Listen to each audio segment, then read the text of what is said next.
A very warm welcome, dear children. Today we are going to see a new topic in economics, that is production. First, we should know what is economics.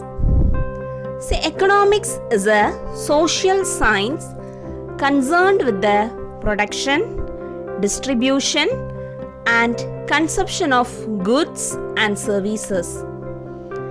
Adam Smith was an 18th century Scottish economist, philosopher and author, is considered the father of modern economics.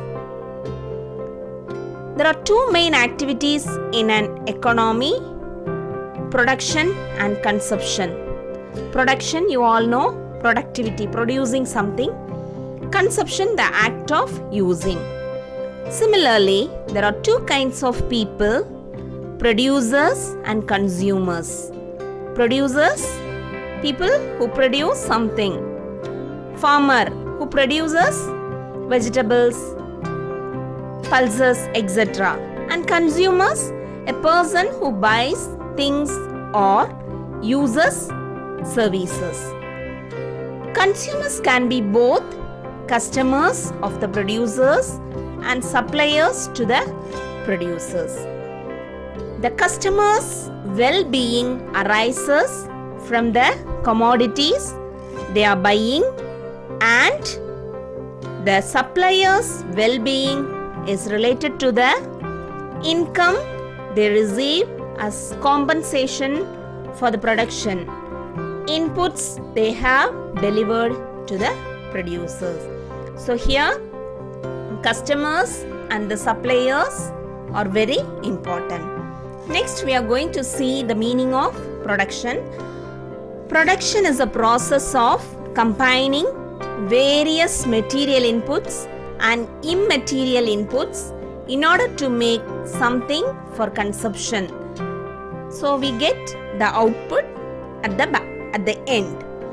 Production in economics refers to the creation of those goods and services which have exchange value. Utility means want satisfying power of a product.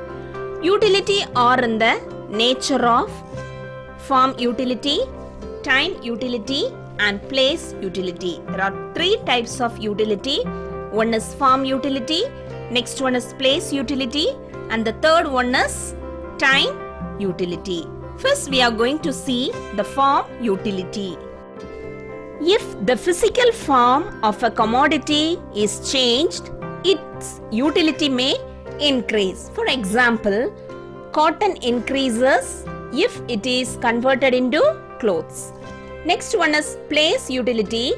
If a commodity is transported from one place to another, its utility may increase. For example, if rice transported from Tamil Nadu to Kerala or Karnataka, its utility will be more. Then the third one is time utility.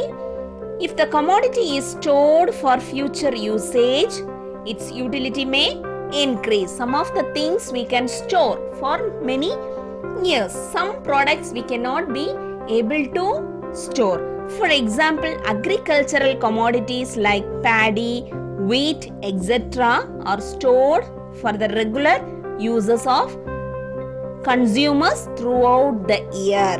So rice, wheat, we use more amount of rice, wheat. So they are stored for many years. Next one is types of production. There are three types of production: primary production, secondary production, tertiary or service production. First one is primary production. It is carried out by extractive fishing, mining and oil extraction. These industries are engaged in such activities as extracting the gifts of nature, taking it from nature, from the earth's surface, from beneath the earth's surface and from the ocean. So primary production includes materials from forest, materials from oceans, material from earth's surface and beneath the earth's surface. Next one is secondary production.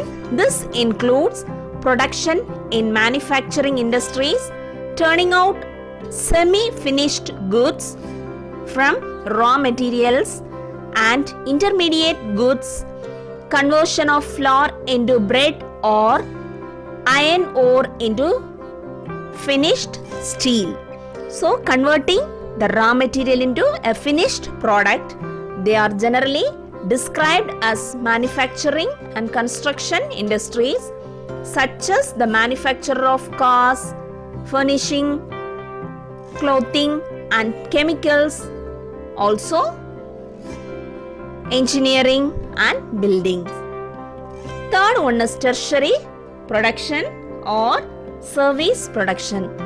Industries in the tertiary sector produce all those services which enable the finished goods to be put in the hands of consumers. Example: traders, banking, insurance, transport and communication, government services such as law, administration, education, health and defense are also included. Do you know what is the meaning for GDP? Gross domestic product. So the most to the GDP that is getting from our country is contributed by the tertiary sector. So tertiary sector gives more amount of GDP. Thank you, dear children.